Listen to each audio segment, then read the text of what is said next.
First ముఖ్యమంత్రి గారికి చెప్పింది మన మచిలీపట్నం ఎలక్ట్రిక్ డి గారు ముఖ్యమంత్రి గారిని గౌరవిస్తూ వారికి పాలాభిషేకం చేస్తున్నారు. సార్ చెప్పులు తీసేయండి, చెప్పులు తీయండి. మీరు పాలాభిషేకం చేసేప్పుడు చాలు చెప్పులు తీసేయండి. చేయండి. జై చంద్రబాబు నాయుడు గారు, జై చంద్రబాబు నాయుడు గారు, జై పవన్ కళ్యాణ్, జై పవన్ కళ్యాణ్. పోయింది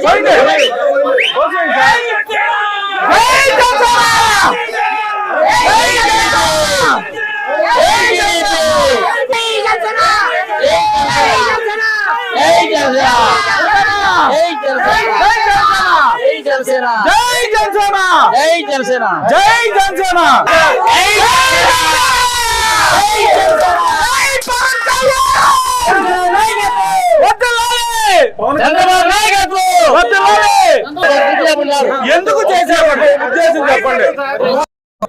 ఈయన ఈ ఫోటోలో ఉన్న వ్యక్తి మచిలీపట్నం, కృష్ణా జిల్లా మచిలీపట్నం ఎలక్ట్రికల్ డిఈ. ఈయన గత 5 సంవత్సరాల నుండి పవన్ కళ్యాణ్ గారి గురించి, చంద్రబాబు గారి గురించి, లోకేష్ గారి గురించి, జస్టిస్ చలమేశ్వర్ గురించి అనుచిత వ్యాఖ్యలు మనం ఈ పేపర్లో అన్ని ప్రింట్లను తీసుకొచ్చాం. అనుచితుల వ్యాఖ్యలు చేశాడు. ఈయన ఎప్పుడు దొరుకుతాడని మేము చూస్తున్నాం.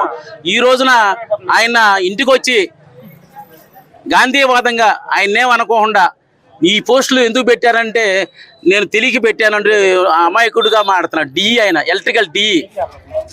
ఈ విధంగా ఎవరు పెట్టినా కూడా, ఎక్కడ పెట్టినా కూడా ఎవరిని క్షమించేది లేదు.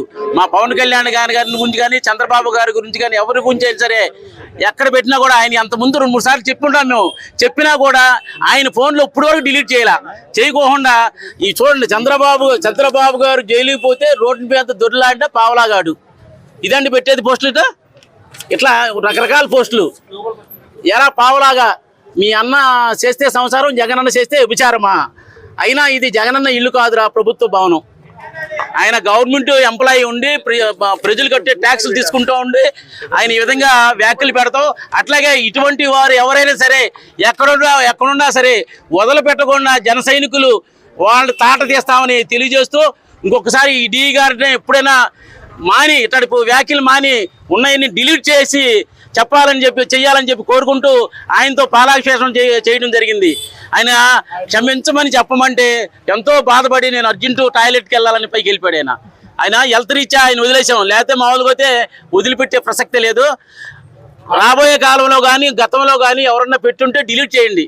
ముండా కొడకల్లారా, మీరు ఎక్కడున్నా కూడా ఇట్లా రోడ్డు మీద లాక్కొచ్చి తంతం జరుగుద్ది.